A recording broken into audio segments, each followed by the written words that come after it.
अस्सलाम वालेकुम जी, मेरा नाम रिज़वान राव है और आज की वीडियो खाका कुछ यूँ है कि हम आज पीएमएस के एक अहम पर्चे उर्दू के हवाले से बात करने जा रहे हैं। पहले कुछ तमहीद होगी, फिर हम इसके उर्दू के पेपर के कंटेंट्स को डिस्कस करेंगे और दरमियान में मैं कुछ तजावीज़ भी दूँगा, शायद वो आपके काम आ सके और फिर वीडियो के आखिर में हम 2 पर्चों का जायज़ा लेंगे। हम बचपन से ये सुनते आए हैं कि उर्दू हमारी कौमी ज़ुबान है, लेकिन हमने बहैसियत कौम ना इसको कभी अपनाया और ना अरबाब इख्तियार ने कभी कोई संजीदा कोशिश की कि हम उर्दू को अपना सकें। और दुनिया में बहुत कम कौमें ऐसी हैं जो किसी और की फ़ॉरेन लैंग्वेज पे इन्हिसार करती हैं, जिनमें से पाकिस्तान, बांग्लादेश और इंडिया उनमें शामिल हैं। और आज भी हम अंग्रेज़ी ज़ुबान का इस्तेमाल करके ये कोशिश करते हैं कि हमें बाइल्म समझा जाए। हालांकि ज़ुबान सिर्फ़ ज़ुबान पे अबूर हासिल करने का मतलब ये नहीं होता कि आप में दानिश और अक्ल मौजूद है। अब जब पीएमएस पंजाब का पेपर देने के लिए एक उम्मीदवार आता है और उसको ये पेपर पास करना पड़ता है, तो उसको इंतहाई मुश्किल होता है, क्योंकि उसने बाज़ाब्ता तौर पे इंटर के बाद कभी ये ज़ुबान इस्तेमाल नहीं की। और माशरे के अंदर भी आप हों या मैं हों, हालत इस नहज पे पहुंच चुकी है कि हम एक फ़िक्रा भी अंग्रेज़ी ज़ुबान का सहारा लिए, अंग्रेज़ी अल्फाज मुस्तार लिए हम नहीं बोल सकते। और मेरे मुशाहिदे में ये भी आया कि जो छोटे-छोटे अल्फाज जो हमारे बचपन में कभी आम हुआ करते थे, जैसा कि इर्तिका, उल्फत, हुज्जत, तहम्मुल, इस जैसे अल्फाज भी लोगों को भूलते जा रहे हैं। और भूलने की वजह ये है कि वो इसको इस्तेमाल नहीं करते, वो इसकी जगह अंग्रेज़ी के अल्फाज इस्तेमाल करते हैं। अब जिस वक़्त वो ये पेपर देता है, ये कोई भी उम्मीदवार, तो वो इसकी तैयारी को उसके लिए बड़ी पेचीदा हो जाती है, बल्कि उससे कई दफ़ा ऐसे मालूम होता है कि शायद अंग्रेज़ी से भी मुश्किल ये तैयारी है। हालाँकि अगर इस पर्चे की आप अच्छी तैयारी करें तो आप एक अच्छा स्कोर हासिल कर सकते हैं और वो स्कोर बाकी आपके मजमूई नंबरों पर भी असरअंदाज़ होता है। अच्छी तैयारी से इसकी मुराद ये है कि अगर आप औस दर्जे की उर्दू लिख सकते हैं, क्योंकि बिला तकल्लुफ़ मैं आपको बताऊं कि हमारे स्टूडेंट्स का इमला की बड़ी गलतियां पर्चों में नज़र आती हैं। बोल तो वो बेचारे किसी ना किसी तरीके से लेते हैं, जब लिखने की बारी आती है तो छोटे छोटे अल्फाज की भी इमला उनकी गलत हो जाती है। और उसका सिर्फ़ एक ही हल है कि आप उसकी अच्छी खासी मशक़ें करें, बार बार लिखें।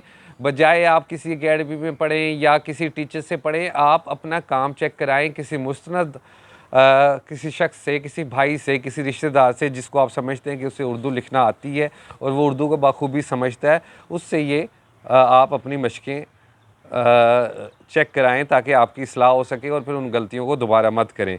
अगर हम इसके कंटेंट्स की तरफ आ जाते हैं तो उर्दू प्रेसी एंड कम्प्रीहेंशन इसका नाम है। और कमाल की बात यह है कि पंजाब पब्लिक सर्विस कमीशन ने की वेबसाइट पे जो इसका दस्तयाब सिलेबस है वो भी अंग्रेज़ी ज़ुबान में लिखा हुआ है। बहरहाल इसके अंदर सबसे पहले प्रेसी राइटिंग है। प्रेसी राइटिंग को उर्दू में तलखीस निगारी कहते हैं। अगर आप अंग्रेज़ी में प्रेसी राइटिंग की तैयारी कर चुके हैं तो तकरीबन वही असूल नाफिज हैं जो कि प्रेसी राइटिंग के हुआ करते हैं। दूसरा इसका कंटेंट कम्प्रीहेंशन है। तीसरा ग्रामर एंड वोकेबलरी है। चौथा इसका सेंटेंस करेक्शन यानी जुमलों की दुरुस्ती है। और पांचवा इसका कंटेंट है words and pair of words. और फिर आखिर में है ट्रांसलेशन। ट्रांसलेशन में आपको एक अंग्रेज़ी का उम्दा सा पैसेज दे दिया जाता है और आपने उसको बामुहावरा उर्दू में तर्जमा करना होता है। कैसे करना होता है मैं आपको थोड़ी देर में ये बताता हूँ। आपने जिस वक्त ये अंग्रेज़ी की तैयारी उर्दू की तैयारी शुरू करनी है या किसी भी पेपर की आप तैयारी शुरू करें तो बेहतर ये है कि आप एक पेज लें। उस पेज पे ये जो सिलेबस है, ये कंटेंट्स आप उस पे फ़र्दन अलग अलग उसको लिखें और उस कंटेंट के अंदर आप क्या क्या चीज़ें कवर करते हैं और कितनी प्रैक्टिस करते हैं उसका पहले हदफ यानी गोल मुकर्रर करें। और उसके बाद उसको आप 2 से 3-4 दिन बाद ज़रूर देखते रहें कि मेरी कौन सा हदफ कहाँ तक मुकम्मल हो गया। हदाफ बनाने का सबसे बेहतरीन तरीका ये है कि आप देखें कि सवाल का स्कोर कितना है और वो सवाल की कितनी आपको मशक़ें करनी चाहिए और क्या उस मशक़ों से आपको फ़ायदा पहुँच सकता है। मसलन तलखीस निगारी सवाल 15-20 नंबर का है, प्रेसी राइटिंग जिसको अंग्रेज़ी में कहते हैं, लेकिन वो पूरे के पूरा आपकी राइटिंग स्किल्स को, आपके लिखने की महारत पर असरअंदाज होता है। और अगर आप प्रेसी राइटिंग की किसी भी ज़ुबान पे तैयारी करते हैं तो आपके जो लिखने की सलाहियत है, आपकी जो राइटिंग स्किल्स है वो उसको चार चांद लग जाते हैं, वो पॉलिश हो जाती है। तो आपने तलखीस नगारी की, प्रेसी राइटिंग की ज़्यादा से ज़्यादा प्रैक्टिस करनी है। दूसरी तरफ जुमलों की दुरुस्ती 5 नंबर का सवाल है या 10 नंबर का सवाल है, तो आपने इस 5 या 10 नंबर सवाल को मजमूई तौर पे 6-7 घंटे देने हैं। अब ये आप पे मुयस्सर है कि आप उससे 5 मिनट डेली देते हैं या 10 मिनट या 15 मिनट आप डेली देते हैं। जब तक आपके पेपर होते नहीं या पेपर हो जाएं, क्योंकि अभी आप 21 साल के हो, पेपर देने की जो मिनिमम एज है वो 21 है, आप नौजवान हो और आपने ये अपॉर्चुनिटीज़ को, इन मौक़ों को पाने की कोशिश करते रहने हैं, तो आपने 2 काम हर सूरत में जारी रखने हैं, जो कि आप ये समझ लें कि जी फ़र्ज़ हैं, फ़र्ज़ अव्वलीन है। एक तो आपने अखबार बीनिंग उर्दू में भी करनी है, अखबार बीनी, और आपने अंग्रेज़ी ज़ुबान में भी न्यूज़पेपर रीडिंग डेली करनी है। इसको स्टार्ट कीजिएगा आप थोड़े से वक्त के साथ और फिर इसको आगे ले जाके आपने इसका दुरानिया बढ़ाते चले जाना है।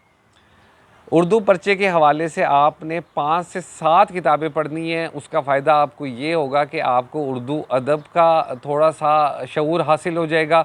और यकीन करें कि लिटरेचर को हम जब कहते हैं कि आलूम की ये माँ है, तो आप जिस वक़्त अदब की चाशनी अपनी ज़िंदगी में लेके आओगे, तो आपके सोचने का अंदाज़, आपका ज़ाविया नज़र और आपके ख़्याल की गहराई के अंदर खुद ब खुद इज़ाफ़ा आप महसूस करने लग जाओगे। सिर्फ नंबरों को हदफ नहीं बनाया करते, बल्कि अगर आपको इस नंबरों की दौड़ के अंदर कुछ इल्म भी मिल जाए तो क्या मज़ाइका है, जो कि आपकी शख्सियत पे भी असरअंदाज होगा और आने वाली ज़िंदगी में भी असरअंदाज होगा।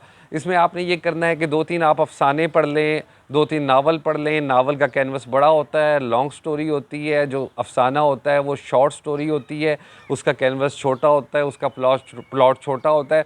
उर्दू के अंदर अगर आप कहीं से नावल पढ़ना चाहें तो मेरी तजवीज़ ये है कि आप राजा गिद्ध बानो कुसिया साहिबा का नावल से आगाज़ कीजिएगा। बाकी जो मौजूदा हाज़िर की लिखारी ख़वातीन ज़्यादातर हैं, वो उनका कोई आपको ख़ास फ़ायदा नहीं पहुँचेगा। अगर आप पढ़ते हैं तो अच्छी बात है, मैं आपको मना नहीं करता, लेकिन अगर आप उर्दू पर्चे की अच्छी तैयारी करना चाहते हैं या उर्दू अदब को भी समझना चाहते हैं, तो सबसे पहले ज़रूरी है कि अगर आप नावल अच्छा कोई पढ़ना चाहते हैं तो वो राजा गिद्ध है, बानो कुसिया का। फिर आप कुर्रतुल ऐन हैदर के भी नावल पढ़ सकते हैं, वो बड़ी अच्छी लिखारी थी और वो तहकीक करके लिखा करती थी।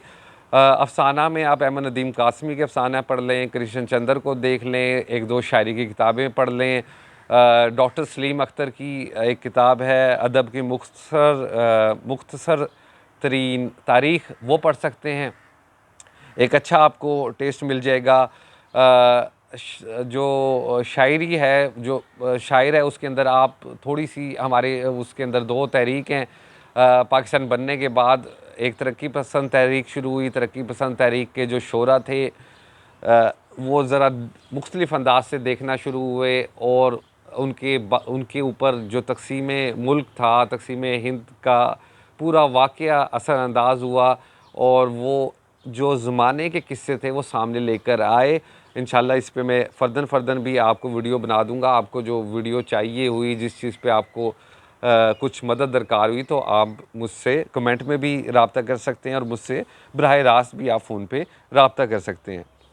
2021 का पेपर अगर हम पीएमएस का देखें, पहला सवाल 30 नंबर का सवाल है जी। 30 नंबर के सवाल में आपने मज़मून लिखना है और मज़मून के लिए आपको 4 मौज़ूआत दिए जाते हैं। इन 4 मौज़ूआत में से आपने एक पर मज़मून लिखना होगा। अच्छा, ये जो मौज़ूआत दिए जाते हैं 4, इसमें से कोई ना कोई ऐसा मौज़ू ज़रूर होता है, बाज़ दफ़ा सारे और बाज़ दफ़ा एक जो सोशल इशू होता है, यानी समाजी मसला होता है।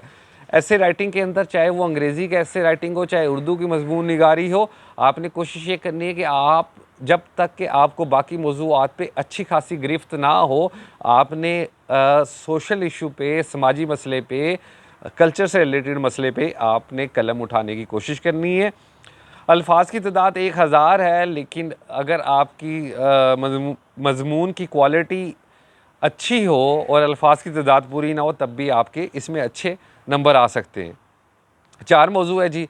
पहला मौज़ू है पाकिस्तानी मईशत, माज़ी, हाल और मुस्तकबिल। अब इसके अंदर क्योंकि आपको नंबर लिखने पड़ेंगे, आपको हक़ाइक़ लिखने पड़ेंगे, आपके पास अच्छा खासा डाटा होना चाहिए और मईशत क्योंकि एक बड़ा खुश्क सा मज़मून होता है इट्सेल्फ, तो कोशिश कीजिएगा इससे आप परहेज़ करें। लेकिन ऐसी भी बात नहीं, अगर आपकी अच्छी गिरफ्त है, आप इकोनॉमिक्स के स्टूडेंट हैं और आपका अच्छा स्कोर आता रहा है, आपका तजुर्बा है, तो ज़रूर करें। दूसरा इसमें जी हमें मौजू दिया हुआ शिद्दत पसंदी के खात्मे में सकाफ़ती रवैयों का किरदार। बहुत कुछ लिखा जा सकता है। अदब कैसे पूरे माशरे पर असरअंदाज होता है, समाजी ज़िंदगी को ये कैसे बदलता है, कैसे नए रंग लेकर आता है, ये इसके अंदर ये कुछ समाया जा सकता है। एक मिसरा है, आदमी को भी मुयस्सर नहीं इंसान होना। बिल्कुल बुनियादी प्योर खालिस अदबी मौजू है, इस पर भी कलम उठाने से आप परहेज़ कर सकते हैं। इसमें जो हमारे पास दाल पे दिया गया है, यानी फोर्थ ऑप्शन, वो है मजबूत अफ़गानिस्तान पाकिस्तान का मुस्तकबिल। इंटरनेशनल रिलेशंस के स्टूडेंट, करंट अफेयर्स के अंदर तैयारी करने वाले लोग और आईआर पढ़ने वाले लोग इसको बड़ी अच्छी तरीके से समझ सकते हैं अंग्रेज़ी के अंदर, क्योंकि ये हॉट टॉपिक कंसिडर होता है। और मुझे उम्मीद है कि आपने उसके अंदर इसकी तैयारी की होगी। ये भी अटैम्प्ट करने की कोशिश करनी चाहिए आपको, अगर आपकी अच्छी तैयारी है।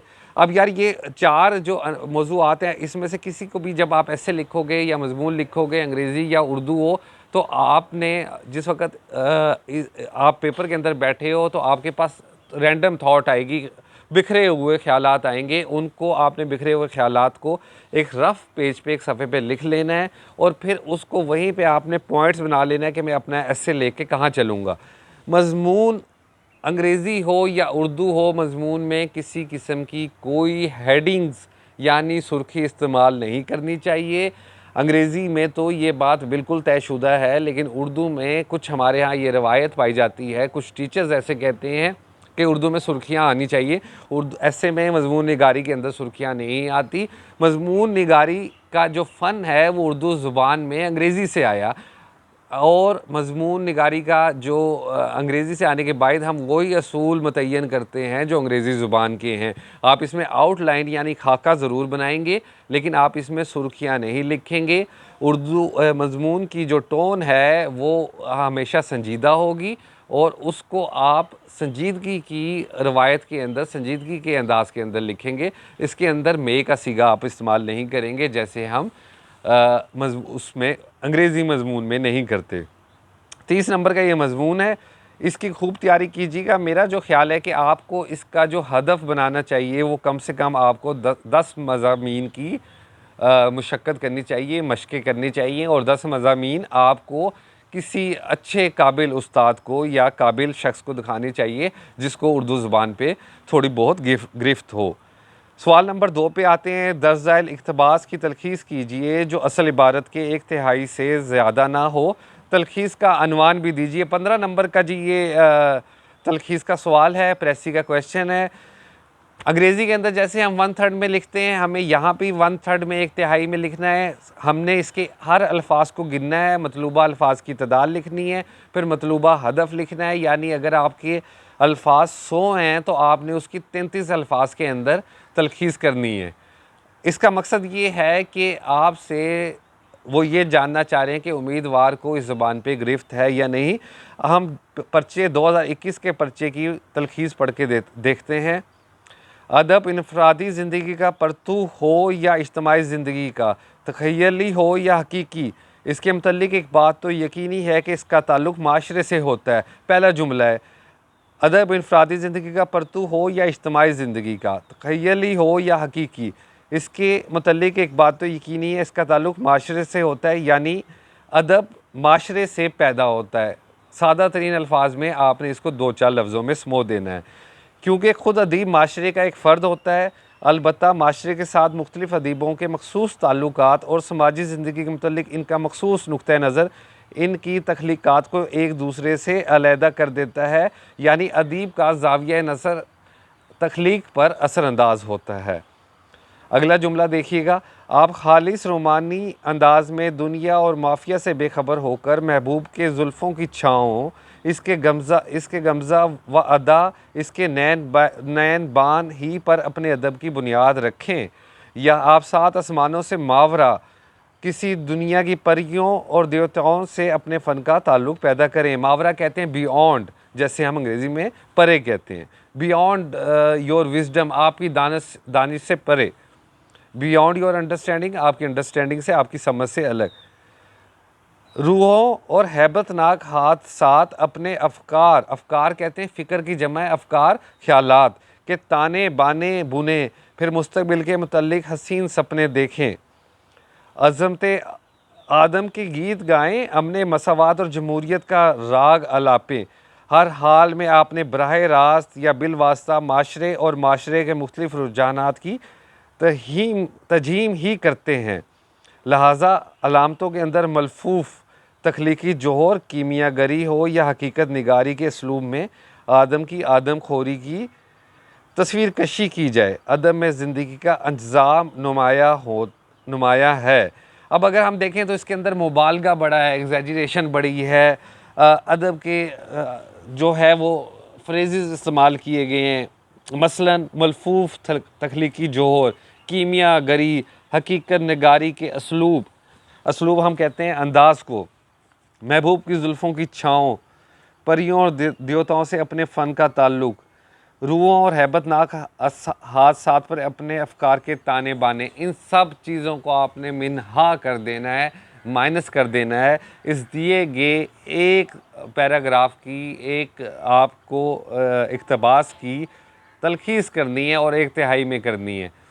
मेरा मशवरा ये है कि कम से कम आप इसके 25 पैराग्राफ की इक़्तिबासात की आप तलखीस करें, जिसमें से 10 आपके पुराने पर्चे हों और आप इसको किसी को इसकी इस्लाह के लिए भेजें। उसके बाद जुमलों की दुरुस्ती आ जाती है। 10 जुमलों को इस तरह दुरुस्त कीजिए कि जुमले की साख मुतासिर ना हो। 10 नंबर का ये सवाल है। हम आपकी तशरीफ़ आवरी पर बहुत मशकूर हैं। मैं ये किताब आपकी नज़र करता हूँ, नज़र की इमला ठीक नहीं है। अब ये 10 नंबर का सवाल है और इसमें से 8 जुमले दिए हुए हैं। आपने जनाबे वाला जो ये इस सवाल पे ज़्यादा वक्त ज़ाया नहीं करना, क्योंकि ये ऑब्जेक्टिव ज़रूर है, लेकिन जितना वक्त आपने तलखीस निगारी को और मजमून को देना है उतना बिल्कुल देने की ज़रूरत नहीं। आपने 500 जुमले इंटरनेट पे भी मौजूद हैं, बाज़ार से भी किताबें मिलती हैं, उसकी आप मश्क कर लीजिएगा और वो मश्क आपके लिए काफ़ी ज़्यादा अच्छी साबित होगी। फिर हम अगर ट्रांसलेशन देखें तो ट्रांसलेशन में जी वो कहते हैं कांट छांट से गुरेज करते हुए दर्ज ज़ाइल इबारत का रवां कहते हैं जो फ़्लो हो, जिसमें कोहेरेंस हो, जिसमें रब्त हो, यानी जुमला जुमले से पैदा हो रहा हो, जहाँ से पिछला जुमला ख़त्म हो रहा है अगला जुमला वहाँ से शुरू हो रहा हो। आपने ऐसा तर्जमा करना है। सवाल नंबर 6 ही आता है, 15 नंबर का सवाल होता है। अगर आप अच्छा तर्जमा करते हैं आपको 10 से 12 नंबर मिल जाते हैं। इससे ज़्यादा अदब के अंदर नंबर लेना काफ़ी ज़्यादा मुश्किल काम होता है। इबारत में पढ़ के आपको सुनाता हूँ। There is an intimate connection between literature and life. Intimate कहते हैं कुर्बत का ताल्लुक़, गहरा ताल्लुक़, नज़दीक तरीन ताल्लुक़। इंटीमेट फ्रेंड वो होता है जो हमारे क्लोज़ हो। इंटीमेट रिलेशनशिप वो होता है जो कुर्बत के साथ हो, जो बड़ा आपके नज़दीक हो। It is in fact life which is the subject matter of literature. Life provides the raw material on which literature imposes an artistic form.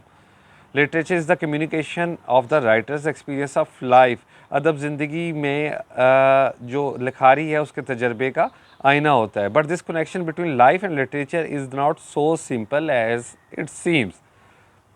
और जितनी ये आसान दिखाई देती है उतनी नहीं है, उतनी सादा नहीं है। The problem has been discussed by some of the greatest literary critics. Critics कहते हैं नकाद को। नकाद वो होता है कि जिस वक्त कोई लिटरेरी पीस ऑफ कंपोजिशन होता है, मसलन आप कोई नज़म लिखते हैं या आप कोई शायरी करना शुरू कर देते हैं और उस पर मैं कोई तनकीद करता हूँ, वैसे मैं कोई नकाद नहीं हूँ, एक मिसाल दे रहा हूँ, तो मैं क्रिटिक हूँगा। क्रिटिक एक अच्छी एक नो है अदब की और एक पढ़े लिखे रवायत की। This problem has been discussed by some of the greatest literary critics of the world and their conclusion have been sometimes contradictory. Contradictory का मतलब होता है तज़ाद, यानी उसके अंदर तज़ाद पाया जाता है।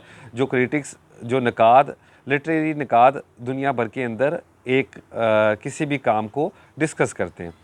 जिस वक्त भी तर्जमा आएगा ना हजूर, तर्जमा अंग्रेज़ी का आपने अंग्रेज़ी से उर्दू में करना हो या उर्दू से अंग्रेज़ी में करना हो, क्योंकि प्रेसी के अंदर आपने प्रेसिडेंट कंपोजिशन के पेपर में अंग्रेज़ी से उर्दू में तर्जमा करना है, जबकि इस पर्चे के अंदर आपने अंग्रेज़ी का तर्जमा उर्दू से करना है। इस बात को समझने की कोशिश करना कि तर्जमा हमेशा मुहावरतन होता है, और जब मैं मुहावरतन कहता हूँ तो मुहावरतन का मतलब ये है कि जिस वक्त हम कहते हैं अंग्रेज़ी में bullets are running, bullets are running का तर्जमा हम कभी भी ऐसे नहीं करेंगे गोलियां चल रही हैं। हालांकि अगर हम लफ्ज़ बा लफ्ज़ तर्जमा करते हैं तो गोलियां चल रही बिल्कुल ठीक है, लेकिन तर्जमा मुहावरतन होता है। मुहावरतन तर्जमे की वजह यह है कि हम दुनिया में बसने वाले सारे इंसानों के जज्बात और जबिलतें एक जैसी हैं। मसलन हम सबको प्यास लगती है, हम सबको भूख लगती है, लेकिन उसका इज़हार हर ज़ुबान में रहने वाला अपने अंदाज से करता है। अंग्रेज़ी ज़ुबान बोलने वाला मुख्तलिफ़ करेगा, उर्दू ज़ुबान बोलने वाला मुख्तलिफ़ करेगा, अरबी ज़ुबान बोलने वाला मुख्तलिफ़ करेगा। और जिस वक़्त इनके बाहमी तर्जमे की बात आती है तो हम उसकी रूह का तर्जमा करते हैं, जो लिखारी लिख रहा है उसके जज्बात का तर्जमा करते हैं, ना कि हम लफ्ज़ों का तर्जमा करें। ये भी ज़रूरी नहीं है कि आप एक फ़िक्रे का तर्जमा करें, बल्कि अगर आप अपने तर्जमे को खूबसूरत बनाना चाहते हैं तो आप दो जुमलों को एक जुमले में बदल सकते हैं और एक जुमले को दो जुमलों में बदल सकते हैं। तर्जमा करते वक्त आपने कोशिश करनी है कि किसी चीज़ को मिन्हा ना करें, और तर्जमे की जो असासियत है, जो उस राइटर कहना चाह रहा है, वो आप ज़रूर पूरी उसको करने की कोशिश करें। अब मेरे पास ये 2020 का पेपर है, इसके अंदर जो तशरीह आती है, तशरीह के अंदर आपको अब तो तशरीह इंतहाई आसान आने लगी। एक एक शेर की आपको तशरीह करनी है और तशरीह से पहले शायर का नाम लिखना है। अब जब शायरी की बात आती है तो हमारी जान जाती है। आपने सबसे पहले इसके अंदर दिलचस्पी पैदा करनी है, और ये शायरी में दिलचस्पी तभी पैदा हो सकती है जिस वक्त आप इसका मेल खाएं, इसको अपने अंदर उभरने वाले जज्बात के साथ मुंसलिक करें, तो आपको ये आसानी से शायरी समझ आने लग जाएगी। और अब आपके हाथ में जो मोबाइल है उसके ज़रिए आप अपने मुश्किल लफ्ज़ों का मतलब भी समझ सकते हैं। आप कोई लुगत यानी डिक्शनरी लेके भी रख सकते हैं, लेकिन आप ज़रूर, मैं आपको कहूँगा कि शायरी को ज़रा दिल से पढ़ने की कोशिश करना, ये आपके आने वाली ज़िंदगी में बड़ी काम आएगी। एक शेर देखते हैं, ये 2020 का पेपर है, इसके अंदर ये दाल पे यानी चौथे नंबर पे ये शेर दिया हुआ है। मैं किसके हाथ पे अपना लहू तलाश करूं, तमाम शहर ने पहने हुए हैं दस्ताने। मुस्तफ़ा ज़ैदी साहब का ये शेर है, और मुस्तफ़ा ज़ैदी ICS ऑफ़िसर थे और कमिश्नर कराची भी रहे। इन्होंने ख़ुदकुशी कर ली थी किसी खातून की मोहब्बत में, ये शदीद मुब्तला थे, लेकिन जो कुछ लिखा इन्होंने इंतहाई कमाल का लिखा। अपनी सर्विस के अंदर भी ये बड़े बेबाक रहे और इनकी पाकिस्तान के लिए काफ़ी ज़्यादा खिदमात हैं। मैं किसके हाथ पे अपना लहू तलाश करूं, तमाम शहर ने पहने हुए दस्ताने।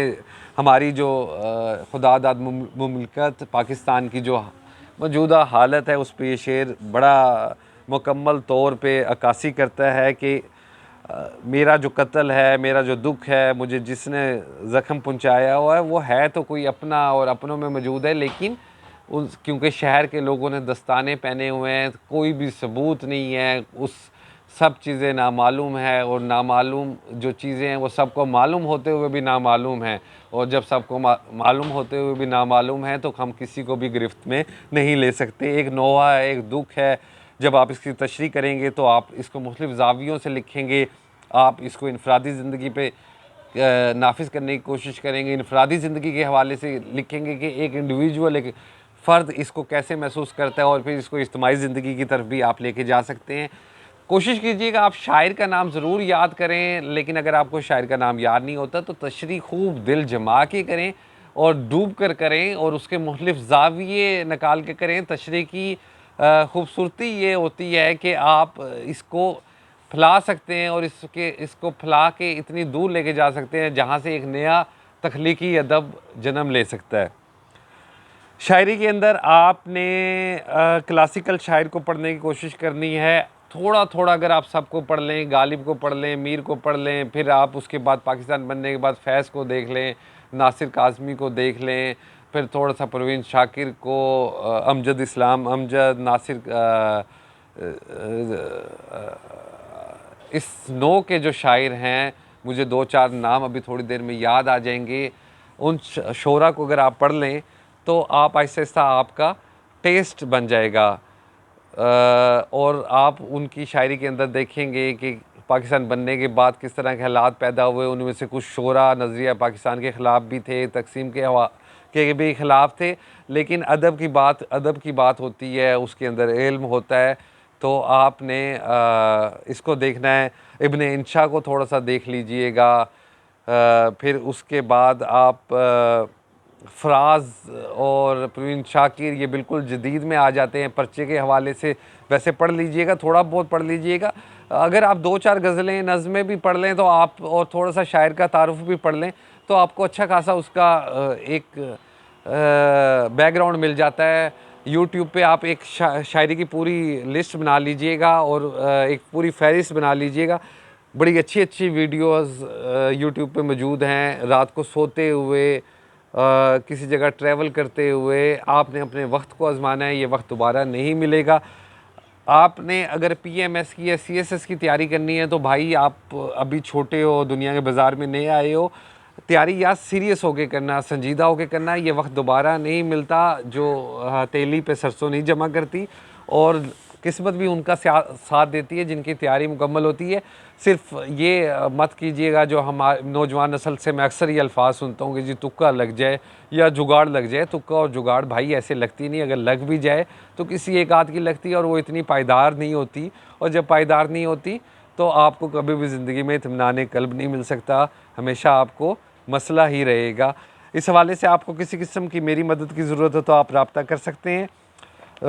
हदाफ बना के अगर आप तैयारी करेंगे तो आपकी अच्छी तैयारी हो जाएगी। वक्त बड़ा कम रह गया इस बार, पीएमएस के लिए काफ़ी कम वक्त मिला है, लेकिन संजीदा तलबा ने पहले से तैयारी उम्मीदवारों ने कर दी थी। और अगर अभी भी आप वक्त को जंगी बुनियादों पे, वार फुटिंग्स पे इस्तेमाल करेंगे तो आपकी बड़ी अच्छी तैयारी हो जाएगी। आज के लिए इतना कुछ, फिर मिलेंगे, बहुत जल्द मिलेंगे। अपना ख्याल रखिएगा। अल्लाह हाफिज़।